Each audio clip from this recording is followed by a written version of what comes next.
Okay okay students, in the last lecture of spur gear हमने देखा कि spur gear का डिज़ाइन प्रोसीजर क्या है, right. Now about 5 to 6 steps हमने देखे थे, उसके अंदर कुछ इक्वेशंस थे, एक Lewis equation for the total load, right ना, okay, for the tangential load, उसके बाद फिर वियर लोड के लिए था, एक स्टैटिक लोड के लिए था, एक डायनेमिक लोड के लिए था, राइट ना, 4-5 स्टेप्स थे। Now let us solve a very small question which में यूटिलाइज दोज इक्वेशंस, और डाटा बुक से हमें वो कहाँ पे कैसे इक्वेशंस निकालना है उसकी एक आइडिया आ जाएगी, right. So the question is a gear drive is required to transmit maximum power, right ना, a gear drive is required to transmit maximum power of 22.5 kilowatt. So the very first thing given is power, it is equal to 22.5 kilowatt, 22.5 kilowatt, या फिर क्या मैं कह दूं कि it is equal to 22.5 into 10 to the power 3 watt, है ना। हमें एक बात तो मिल गई कि power. Next, the velocity ratio is 1:2। Now velocity ratio हमें दिया है 1:2, दैट मीन्स 1/2 होगा, राइट ना। और वेलोसिटी रेशियो क्या मैं कह सकता हूं कि जो वेलोसिटी रेशियो है, अब अगर 1/2 है मतलब कि 1 से कम है, राइट ना, 1 से कम है मतलब अगर मैं पिनियन और गियर के साइजेस छोटे और बड़े कंसिडर करूं तो वेलोसिटी रेशियो 1/2 है। तो क्या मैं कह सकता हूं कि 1 से कम है तो स्पीड के टर्म में जो वेलोसिटी रेशियो होगा वो Ng/Np होगा, राइट ना। Velocity of gear upon velocity of pinion, मुझे मान लो कि velocity of gear, speed of gear ये पिनियन से कम ही होगा, राइट ना। और अगर मुझे 1/2 चाहिए तो इसका मतलब जो हायर वैल्यू है वो नीचे होनी चाहिए, राइट ना। तो पिनियन की स्पीड ज़्यादा होगी तो वो डिनोमिनेटर में होगा, और गियर का जो स्पीड होगा वो न्यूमरेटर में होगा। So velocity ratio equals to Ng/Np is equal to, अब वेलोसिटी रेशियो और नंबर ऑफ टीथ के टर्म में इनका रिलेशन क्या है, Tp/Tg, राइट ना। Number of teeth on pinion upon number of teeth on gear is equal to, in terms of diameter, pitch circle diameters के term में ये जो रिलेशन है इज इक्वल टू ये है Dg/Dp, that is pitch circle of okay sorry not gear, pitch circle of pinion, right ना। Smaller diameter ऊपर रहेगा और बिगर डायमीटर नीचे रहेगा, तभी तो हमें वेलोसिटी रेशियो 1:2 मिलेगा, राइट ना। और ओमेगा के टर्म में सिंस यहाँ ज़रूरत नहीं है तो मैं नहीं ले रहा हूँ, लेकिन इतना टर्म तो हम कह सकते हैं, and it is equal to 1/2, right ना, 0.5। तो वेलोसिटी रेशियो जो हमें दिया है वो, and RPM of the pinion is 200. The speed of pinion NP equals to कितना दिया है 200, NP is 200 RPM। अब अगर स्पीड ऑफ पिनियन दिया है तो speed of pinion is equal to 1/2, right ना। Speed of gear upon speed of pinion, ये रिलेशन तो मैं लिख सकता हूँ ना। वेलोसिटी रेशियो दिया है कि speed of gear upon speed of pinion is equal to 1/2, that means speed of pinion will be equal to 2 times speed of gear, या फिर स्पीड ऑफ गियर मैं ढूंढ सकता हूं इस रिलेशन को, अगर ऐसा लिखूं, speed of gear Ng equals to speed of pinion Np upon 2, और Np हमें 200 दिया है तो 200 अपॉन 2 will give me Ng, speed of gear will be equal to 100, right. So क्या मैं यहीं पे ये रिलेशन लिख लूँ कि Ng जो है that is equal to 100 RPM। अब आगे देखेंगे कि इनकी ज़रूरत हमें पड़ती है या नहीं, लेकिन फिलहाल के लिए हम इस रिलेशन को या फिर जो कुछ हमने वैल्यू निकाल ली है उसे रख लेते हैं, right. Okay, the pinion is 200, the approximate centre distance between the shafts may be taken as 600। जो दोनों भी मेशिंग गियर्स है, that is pinion and gear, इन दोनों के बीच का जो सेंटर डिस्टेंस है, this centre distance is given as से centre distance CD, centre distance हमें दिया हुआ है that is equal to 600 mm, right. अब सेंटर डिस्टेंस हमें 600 mm दिया हुआ है और डायमीटर किसी का भी नहीं है। ओके चलो देखेंगे हम, सेंटर डिस्टेंस 600 mm इतना तो हमें दे दिया है। The teeth has 20 degree stub involute teeth, type of teeth क्या है, type of teeth is stub involute.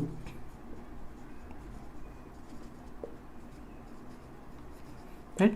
So the type of teeth is stub involute. और जो प्रेशर एंगल है, pressure angle of A gear हम phi से denote करते हैं. phi is 20 degree. Right? The teeth has 20 degree stub involute teeth profile. The static stress for the gear material may be taken as 60 megapascal. Static stress हम sigma zero से denote करते हैं. Right ना, sigma zero is your static stress. या फिर कुछ books में अलग नोटेशन यूज करते होंगे, तो मैं इसे पूरा लिख देता हूं. Static stress and the static stress is sigma 0 and it is given as 60 megapascal. 60 megapascal या फिर हम कह देंगे it is equal to 60 megapascal is nothing but Newton per mm square. तो हमें static stress की वैल्यू मिल गई. and the face width 10 times the module. जो हमारा face width है, face width हम b से डिनोट करते हैं. राइट, सो ले लेंगे face width of gear that is b and it is given as 10 times module m से डिनोट करते हैं हम. सो जो फेस width b है वो 10 times ऑफ मॉड्यूल है. Right, find the module, face width, number of teeth on each gear. हमें module find out करना है, फेस width फाइंड आउट करना है, number of teeth on each gear find out करना है. ओके, मतलब कि number of teeth on pinion, number of teeth on gear भी फाइंड आउट करना है, मॉड्यूल भी फाइंड आउट करना है और बी भी फाइंड आउट करना है. Okay, check the design for dynamic and wear loads. हमें डायनेमिक लोड और वियर लोड के लिए डिजाइन चेक करना है. और अगेन कुछ डेटा दिया हुआ है. द डिफॉर्मेशन और डायनेमिक फैक्टर में be taken as 80. Okay, the deformation और डायनेमिक फैक्टर हमने इसके पहले जो पहला वाला वीडियो था जहां हमने रिलेशंस कुछ डिराइव किए, कुछ डायरेक्ट एक्सप्रेशंस लिए, उसके अंदर कहा है कि जो डायनेमिक फैक्टर है, द डिफॉर्मेशन और डायनेमिक फैक्टर हम डिनोट करते हैं. डायनेमिक फैक्टर को कैपिटल सी से, कैपिटल सी की वैल्यू दी है हमें 80. Right, and the material combination factor for the wear as 1.4. Material combination factor. Now material combination factor जो है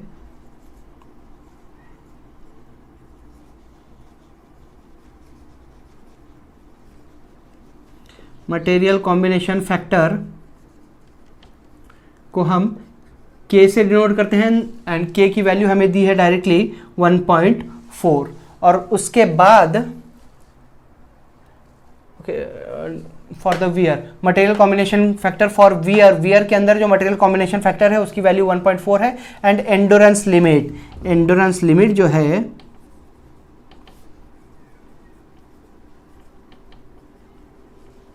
एंडोरेंस लिमिट सिग्मा ई से डिनोट करते हैं हम. Sigma E is given as 84 megapascal, या फिर क्या मैं कह दूं कि it is nothing but 84 newton पर mm स्क्वायर. राइट, सो इतनी वैल्यू हमें दी है. हमें कुछ पूछा है और वो जो कुछ पूछा है उसे अगर हम एक साइड में लिख लें तो ज़्यादा अच्छा रहेगा. स्टैटिक स्ट्रेस फॉर टेकन में face width 10 times the module. Find the module. हमें जो फाइंड आउट करना है वो मॉड्यूल m फाइंड आउट करना है. ओके, एक बात. दूसरा, number of teeth on each gear. Number of teeth on each gear मतलब कि हमें TG फाइंड आउट करना है, हमें TP फाइंड आउट करना है. ओके, उसके बाद check the design for dynamic and wear loads. Dynamic और वियर लोड के लिए हमें चेक करना है डिजाइन को. राइट ना, हमें मालूम है कि स्टैटिक लोड और जो हमारा डायनेमिक लोड है they should always be the static load and the wear load should be greater than the dynamic load. Right, तो हमें चेक करना है, that is check for wear load, dynamic load WD. Right, okay, इतनी value हमें find out करनी है. सो एक एक करके देखेंगे हम.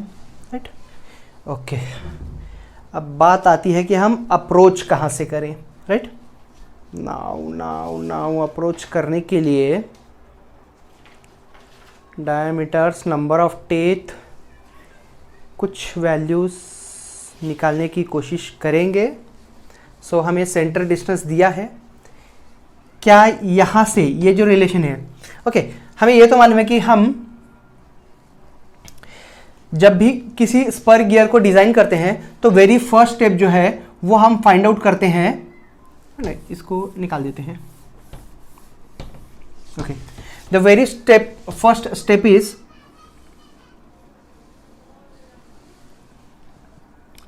To find out the value of WT, right ना। हमें लेविस इक्वेशन यूज करना है।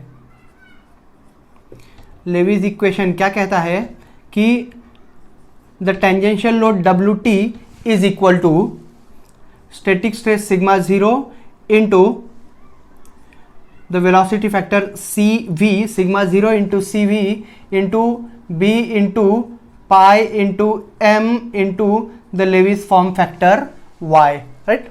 नाउ हमें जो सबसे पहली बिट फाइंड आउट करना है वो M, और मॉड्यूल M की वैल्यू हमें यहां से ज्यादातर मिल जाती है, राइट। नाउ इसके अंदर कुछ relations, that is static stress into CV, जो CV की वैल्यू है वो तो हम फाइंड आउट करेंगे डेटा बुक से, राइट ना। अगर हम आपने पिछले वीडियोस देखे होंगे तो आपको CV की वैल्यू कैसे निकालना है वो मिल जाएगी। सो ये मिलेगा हमें डेटा बुक से CV की वैल्यू। अगेन जो Y है, that Y is nothing but Lewis form factor, और वो भी हमें मिलेगा डेटा बुक से, या फिर इन दोनों के लिए हमारे पास रिलेशन है, राइट ना, इन terms of velocity and in terms of the number of teeth. तो ये दोनों भी बातें हमें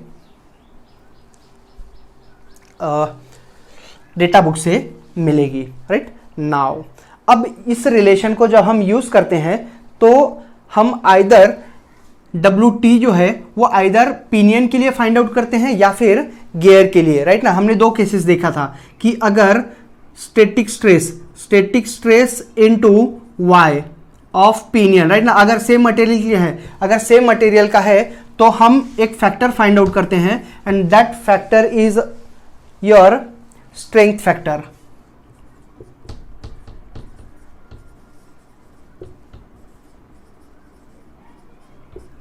स्ट्रेंथ फैक्टर कहां फाइंड आउट करते हैं हम, that is sigma 0 into Y। Strength factor find out करते हैं हम for pinion and for gear. Now अगर पिनियन के लिए ये वैल्यू कम आती है तो हम पिनियन के लिए डिजाइन करते हैं, that is sigma 0 into pi, right. और sigma 0 into Y, that is form factor for gear, ये वैल्यू अगर कम होती है तो हम गियर के लिए यूज करते हैं। लेकिन अगर मटेरियल सेम है for pinion and for gear, अगर मटेरियल सेम है तो हम डिजाइन करते हैं ऑलवेज फॉर पिनियन, राइट ना, since the pinion is always considered to be weaker than the gear. So पहले हम देख लेते हैं कि कहीं पर ऐसा मेंशन किया है कि the approximate centre in the teeth has 20 degree, material taken है 60 megapascal, face width 10 times the module. Now यहां कहीं पर भी ये मेंशन नहीं किया है कि the material of pinion and gear are different, तो हम मान लेते हैं कि they are of same material. So since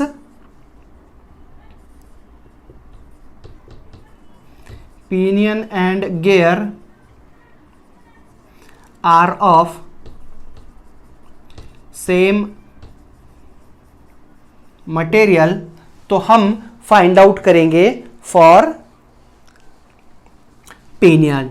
so WT will be equal to static stress sigma 0 into CV into B into pi into M into YP, that is the Lewis form factor for pinion, right. अब हमने कहा था कि very first step इस relation में हम module find out करेंगे, लेकिन इस रिलेशन को यूज करने के लिए हमें बाकी सब टर्म्स पता होना चाहिए, राइट। सो हमारे पास एक रिलेशन था कि WT इज इक्वल टू, कहां से फाइंड आउट करेंगे, power upon velocity into service factor, right ना। WT equals to P/V into service factor. Now P/V into service factor की वैल्यू तो हमें डाटा बुक से मिलेगा, राइट। और जो वेलोसिटी है, वेलोसिटी तो हम फाइंड आउट कर सकते हैं, सिंस वेलोसिटी हमारा दोनों का सेम रहेगा फॉर पिनियन एंड गियर, तो पिनियन के लिए यूज कर लेंगे, और पावर तो हमें दिया हुआ है। So velocity v is equal to pi into D into N by 60, pi for pinion circular pitch pi D P N P by 60 is equal to pi into diameter of pinion. अब हमारे पास pinion का pitch circle diameter नहीं है, right. सो pi into यहां से हम velocity find out कर लेंगे, फिलहाल के लिए इसे यहीं रोक देते हैं। और सी एस की वैल्यू, पावर तो हमारे पास है, जो सी एस की वैल्यू है, सी एस की वैल्यू मिलेगी हमें from design data book, right. Okay, मतलब कि अब हमारे पास जो प्रॉब्लम है that is to find the pitch circle diameter of pinion. अगर हमें वेलोसिटी, ये रिलेशन अगर हमें यूज करना है तो सी एस की वैल्यू तो हमें मिल जाएगी from design data book. Power हमें दिया हुआ है लेकिन वेलोसिटी हमें फाइंड आउट करना है, और वेलोसिटी के लिए स्पीड ऑफ पिनियन है लेकिन हमारे पास डायमीटर ऑफ पिनियन नहीं है। लेकिन हमें ये तो दिया हुआ है कि जो पिनियन और गियर है उनके बीच का जो सेंटर डिस्टेंस है, पिनियन और गियर के बीच का जो सेंटर डिस्टेंस है, that centre distance is 600 mm, right? Now this distance is 600 mm. So can I say that center distance will be equal to radius of pinion, that is dp by 2 plus of radius of gear, that is pitch circle diameter of gear dg by 2।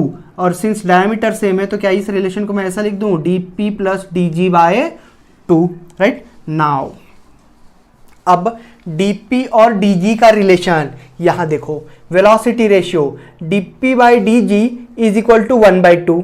so can I say that dg will be equal to 2 times dp, right ना। dg is equal to, इस relation से, इतने relation से dg is equal to 2 times dp। so can I say center distance given is 600 mm is equal to dp की value हमें निकालना है, plus of dg is 2 times dp upon 2। तो ये पूरी value 6 to 1200 will be equal to diameter of pinion plus 2 times diameter of pinion will give me 3 times diameter of pinion। so हमारे पास मिलेगा diameter of pinion equals to 1200 by 3, that is equal to 400 mm। so pitch circle diameter of pinion is 400 mm, right। और velocity अगर ratio दिया है या फिर हमें diameter of gear पूछा रहता तो क्या हम बोल सकते हैं कि diameter of gear will be equal to, है ना, since diameter of gear is 2 time diameter of pinion so it will be equal to 800 mm। तो हमें ये relation that is diameter of pinion और डायमीटर ऑफ गियर, दोनों बातें तो मिल गई, राइट। नाउ अब अगर हम वेलोसिटी फाइंड आउट करें यहां से, अब velocity will be equal to pi into diameter of pinion. Diameter of pinion is 400 mm, diameter of pinion 400 mm, metre पर सेकेंड में अगर मीटर में अगर मैं कन्वर्ट करूं तो it will be equal to 0.4 into speed of pinion. Speed of pinion is given as 200 rpm, so it is 200 rpm upon 60। So the velocity is found to be, इस relation को अगर हम solve करें तो हमें मिलेगा वेलोसिटी, और जो वेलोसिटी है that is equal to 4.2 metre पर सेकेंड। इस वैल्यू को जब हम सॉल्व करते हैं तो हमें वेलोसिटी मिलती है दैट इज 4.2 मीटर पर सेकेंड। तो ओके, अब इस रिलेशन को यूज करने के लिए पावर है हमारे पास, वेलोसिटी है और सर्विस फैक्टर cs की वैल्यू नहीं है, तो ये हम रब कर देंगे।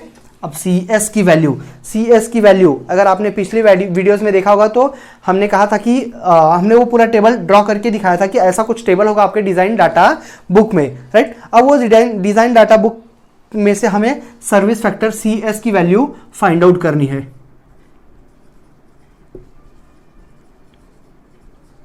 नाउ जो टेबल है सर्विस फैक्टर फाइंड आउट करने के लिए, उस टेबल में फर्स्ट कॉलम में कुछ लोड्स हैं, राइट ना, types of load that is steady load, impact load etcetera, और आवर्स ऑफ सर्विस है गियर का।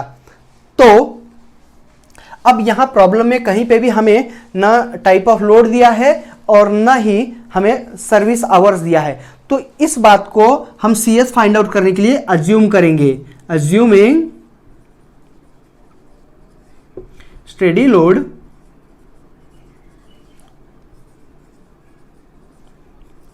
सर्विस फैक्टर फाइंड आउट करने के लिए हम एक बात अज्यूम कर रहे हैं, दैट इज स्टेडी लोड है और the service of 8 to 10 hours per day. इस बात को हम अज्यूम कर रहे हैं, राइट, कि स्टेडी लोड है और जो सर्विस आवर्स है दे आर 8 to 10 आवर्स, और उस टेबल में से हम CS की वैल्यू जब स्टेडी लोड के लिए और 8 to 10 आवर्स सर्विस आवर्स के लिए हम फाइंड आउट करते हैं, तो CS की वैल्यू फ्रॉम द टेबल, ये हमें कहां से मिलता है, फ्रॉम डेटा बुक, CS की वैल्यू हमें 1 मिलती है, राइट। नाउ अब हमारे पास CS की वैल्यू है, अब हमारे पास लीनियर वेलोसिटी V है, अब हमारे पास P है, तो अगर मैं यहां पुट करूं तो मुझे वैल्यू मिलेगी टेंजेंशियल लोड WT की, राइट ना। Power how much, 22.5 into 10 to the power 3 upon linear velocity हमने फाइंड आउट किया 4.2 मीटर पर सेकेंड, एंड CS की वैल्यू हमने डिजाइन डाटा बुक से देखा 1। तो यहां से जब हम फाइंड आउट करते हैं तो हमें WT की वैल्यू मिलेगी, and WT is found to be 5357 newton, 5357 newton हमें मिलता है tangential load, right. So tangential load तो हमें मिल गया, इस वैल्यू को हम कहीं पर साइड में लिख के रखेंगे सिंस हमें ये लगने वाला है। तो वी फाउंड, ओके, सिंस अब हमें इसकी ज़रूरत नहीं है तो क्या मैं इसे रब कर दूं,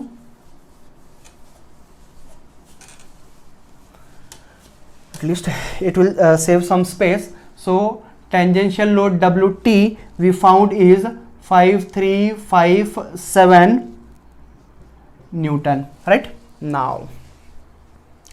अब WT अगर हमने फाइंड आउट कर दिया है तो हमें लेविस इक्वेशन, इस इक्वेशन को यूज करना है और हमें मॉड्यूल फाइंड आउट करना है, राइट ना। Our ultimate aim is to find out module, and using that module हमें और भी कुछ बातें भी फाइंड आउट करनी है, राइट ना। हमें B भी फाइंड आउट करना है, यहाँ मैं लिखना भूल गया हूँ। सो face width B is how much, ये भी बात हमें फाइंड आउट करना है, राइट। ओके, सो WT है, WT के एक्सप्रेशन को हम रब कर देंगे, हमें ये रिलेशन यूज करना है। नाउ इस रिलेशन में WT की वैल्यू हमने फाइंड आउट कर ली, सिग्मा जीरो की वैल्यू इज गिवन, राइट ना, कहीं तो दिया हुआ था, सिग्मा जीरो 60 न्यूटन पर mm स्क्वायर। CV की value that is velocity factor. Now अगर आपने Lewis equation very first video अगर देखा है तो CV that is velocity factor जो होता है,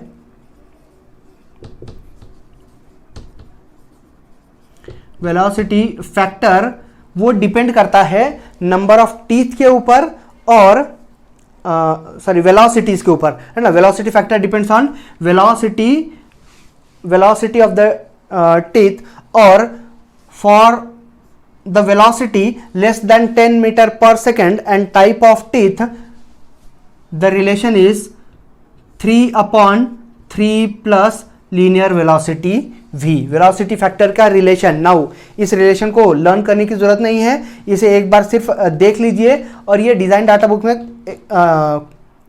एक्सप्रेशन होगा, राइट ना। CV is equal to 3/3 plus V, किसके लिए, when velocity is less than और एटलीस्ट इक्वल टू 12.5 मीटर पर सेकेंड के लिए, राइट, और या फिर 10 मीटर पर सेकेंड के लिए, उतना एक बार चेक कर लीजिए। लेकिन लेस देन हमारा वेलोसिटी जो मिला है that is equal to 4.7, right ना, हमारा वेलोसिटी 4.2 मीटर पर सेकेंड मिला है, और 10 मीटर पर सेकेंड से नीचे के लिए वेलोसिटी के लिए जो वेलोसिटी फैक्टर है उसका रिलेशन यही है। सो अगर हम यहाँ सब्सटीट्यूट करें 3/3 प्लस वेलोसिटी इज 4.2 मीटर पर सेकेंड, तो हमें CV की वैल्यू मिल जाएगी, और CV की वैल्यू हमें यहाँ से मिलती है 0.417।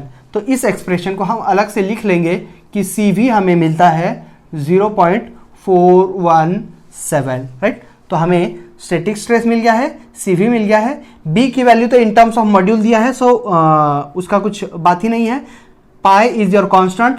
अब लेविस फॉर्म फैक्टर YP की बात करेंगे, right. Now Lewis form factor YP for pinion, again अगर आपने लेविस इक्वेशन का डेरिवेशन देखा है तो इस बात को हमने बहुत अच्छे से उसके अंदर एक्सप्लेन किया है।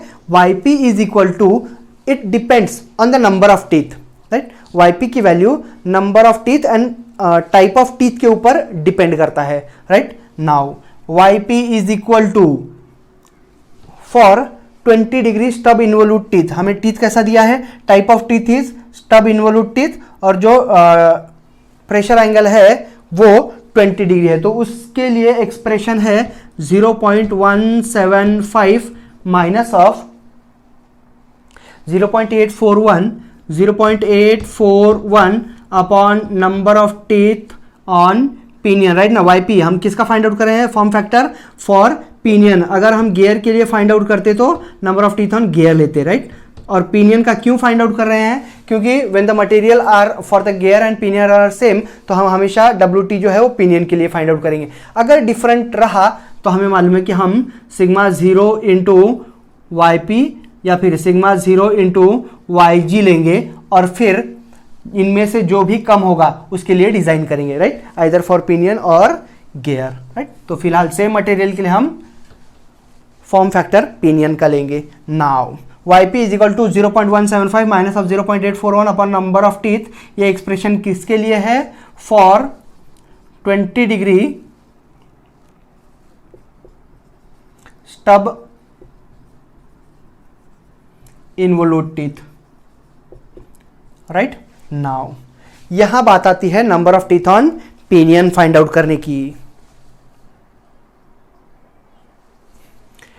ओके, सो YP के लिए हमारे पास एक्सप्रेशन है, हमें number of teeth on pinion चाहिए। नाउ यहां वी नो दैट जो मॉड्यूल होता है M, that is equal to pitch circle diameter upon number of teeth, और module of pinion will be pitch circle diameter of pinion upon number of teeth on pinion. तो क्या मैं कह सकता हूं कि number of teeth on pinion will be equal to pitch circle diameter of pinion upon module, right ना। Number of teeth on pinion will be pitch circle diameter of pinion upon module is equal to pitch circle diameter of pinion, हमने pitch circle diameter of pinion find out किया था, right ना। Pitch circle of diameter of pinion मेरे ख्याल से 400 mm था, right. So pitch circle diameter of pinion was 400 mm upon module. So can I write TP, that is number of teeth on pinion, equals to 400 upon module M. So here the Lewis form factor for pinion becomes YP is equal to 0.175 minus of 0.841 upon number of teeth on pinion. Number of teeth on pinion हमने क्या कहा, 400 upon M लिख सकते हैं, 400 upon M, और ये जो M है ये तो यहाँ ऑब्वियसली यहाँ से निकल कर यहाँ चला जाएगा, राइट ना। नाउ अब इसे अगर हम सॉल्व करें तो क्या हम कह सकते हैं कि YP is equal to 0.175 minus of, ये कुछ वैल्यू आ जाएगी in terms of M, and that value comes to be 0.0021 times module. So the Lewis form factor YP for pinion is 0.175 minus 0.0021 times module M, right. Now अब हमारे पास सभी relations है, sigma 0 है, CV है, B है, पाई है, M है और YP है, और WT भी हमने फाइंड आउट किया है। सो अगर हम यहां से रिलेशन यूज करते हैं तो हमें मॉड्यूल मिल सकता है, right. Now may I use this space?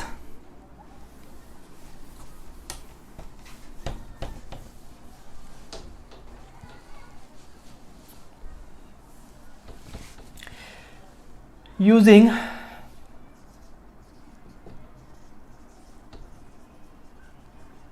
Lewis equation, we know that Lewis equation is tangential load WT is equal to static load sigma 0 into the velocity factor CV, right? Sigma 0 into CV into B into pi into M into Y, and Lewis form factor for Y, that is pinion, YP will be equal to WT की value हमने find out की है 5357 is equal to sigma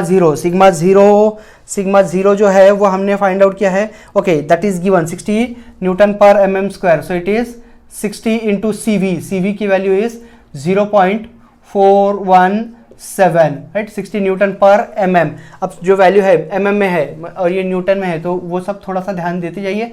जो B है, B की value, face width is given, face width is 10 times module, so it will B 10 times module into pi into m into yp, and yp की value is 0.175 minus 0.0021 m, right. तो पूरा expression में एक m है m square हो जाएगा, m square into m cube हो जाएगा, मतलब कि एक क्यूबिक इक्वेशन आता है। और इस क्यूबिक इक्वेशन को अगर हम हमारे कैल्सी में सॉल्व करते हैं तो कैल्सी में उसकी वैल्यू m की वैल्यू हमें डायरेक्ट मिलेगी, right. And solving it we get the module m is equal to, right, ये जो पूरा एक्सप्रेशन है इसे क्यूबिक इक्वेशन मिलेगा, और इस क्यूबिक इक्वेशन को हम कैल्सी में सॉल्व करेंगे। कैल्सी में सॉल्व करने के लिए करने के बाद m की वैल्यू जो मिलती है that is equal to 6.5 mm। हमें जो सॉल्व करने के बाद मॉड्यूल m मिलता है that is equal to 6.5 mm, right. लेकिन जो हमारा स्टैंडर्ड मॉड्यूल होता है,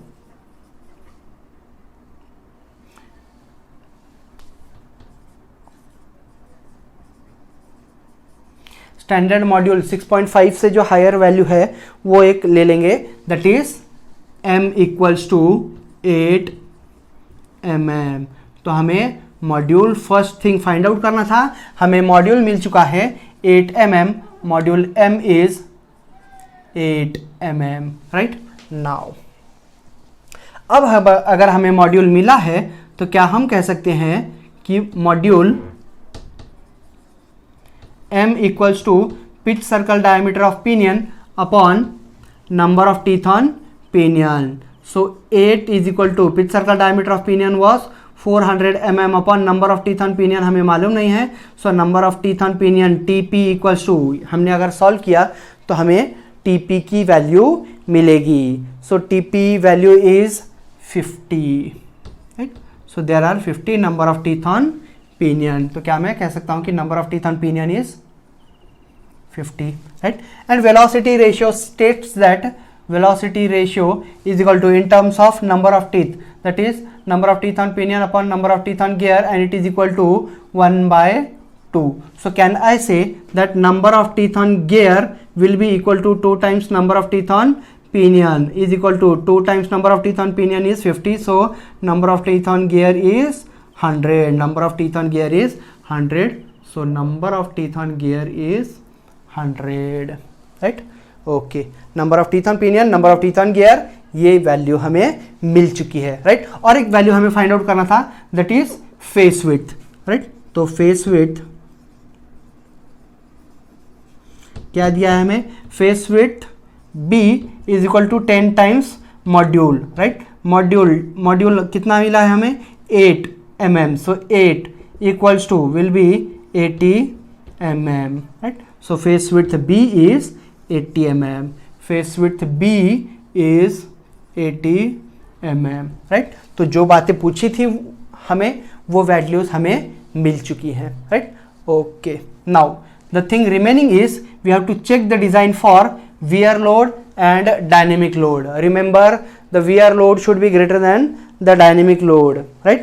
So moving forward,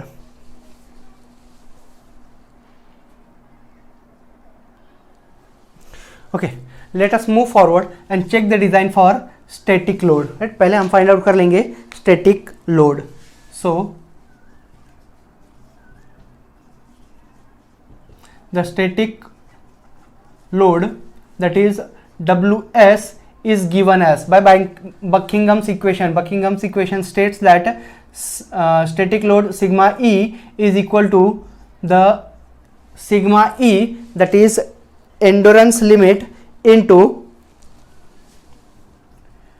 B into pi into m into the Lewis form factor y, right? The static load is given by this expression, right? Now y is tooth form factor and we are using tooth form factor for pinion, that is yp, right? और yp की जो value है वो हमने पहले निकाल ली थी in terms of module. So module की value, since we have found module की वैल्यू यहाँ सब्सटीट्यूट कर देंगे और फाइनल वैल्यू ऑफ yp मिल जाएगी 0.175 minus of 0.0021 times module is 8 mm.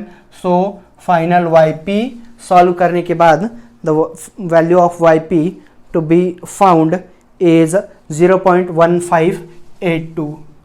0.1582 is your yp, right? Now substituting that value we will get the static load ws. The flexural endurance limit sigma e की value हमें दी है 84 newton पर mm square, that is 84 into b की value हमने find out की है, that is 80 mm into pi into the module 8 mm into yp is 0.1582. और इसे अगर हम सॉल्व करते हैं तो हमें ws, that is static load, ws की वैल्यू मिलेगी, राइट? सो ws की value is found to be 26722 Newton. 26722 Newton is the static load. So we have found first thing, that is the static load as 26722 Newton. Let us move forward and find out the dynamic load.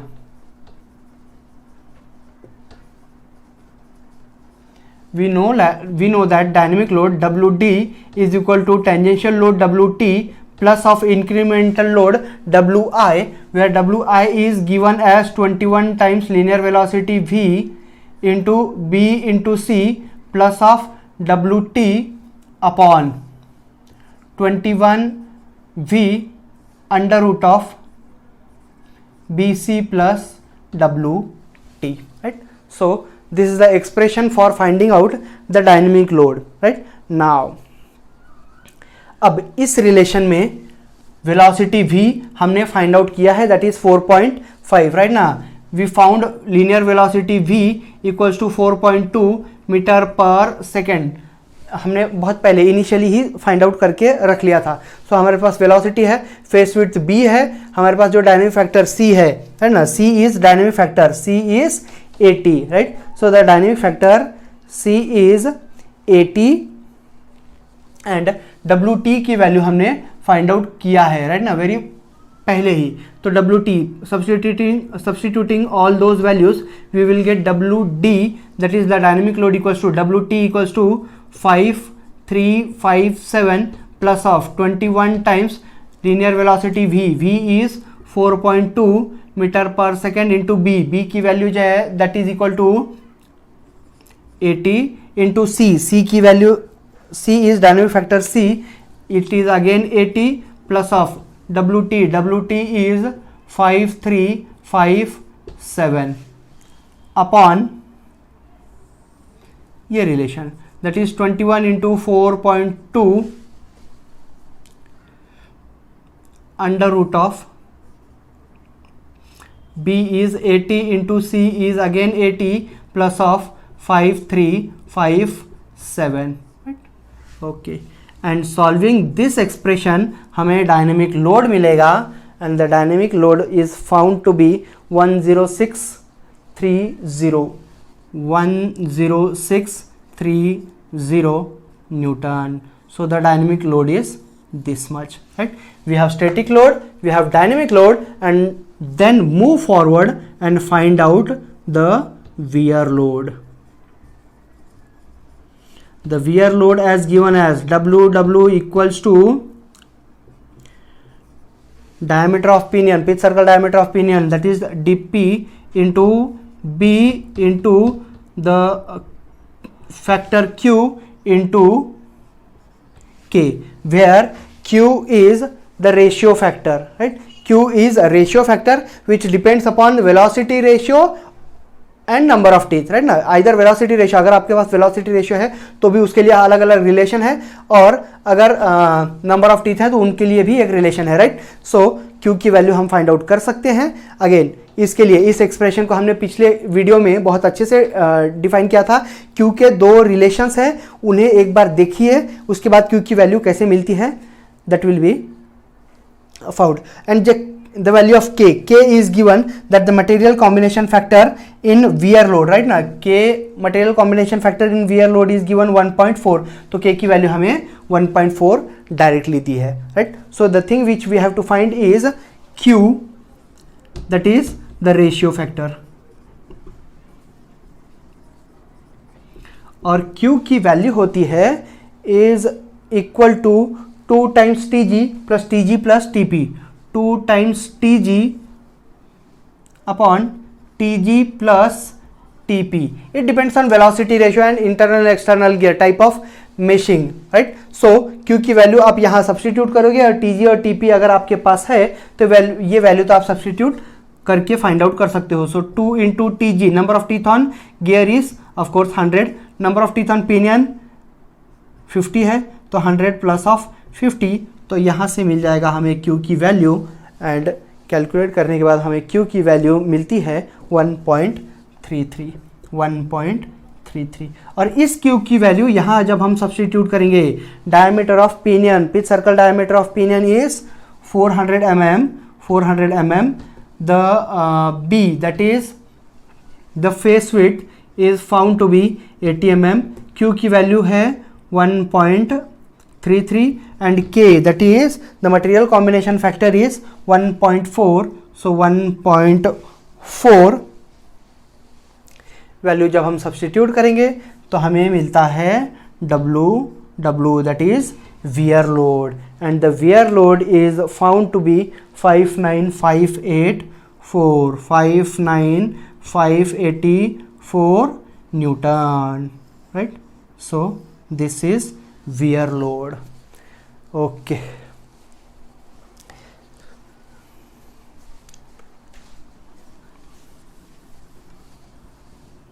Now, since the condition for the design to be safe is that the static load, that is,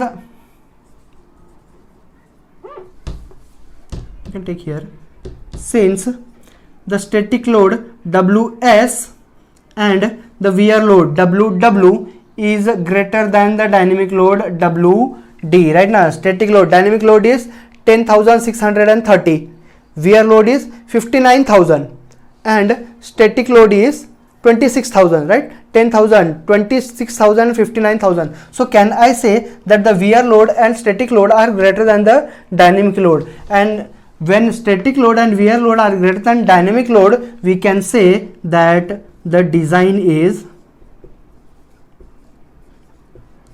safe, right. So the only thing we can state about for the given problem that we have to check for wear load and dynamic load is the wear load is greater than the dynamic load, hence the design is safe, right. So this is how the problem of a spur gear, that is the design of a spur gear, is to be solved. Okay, thank you.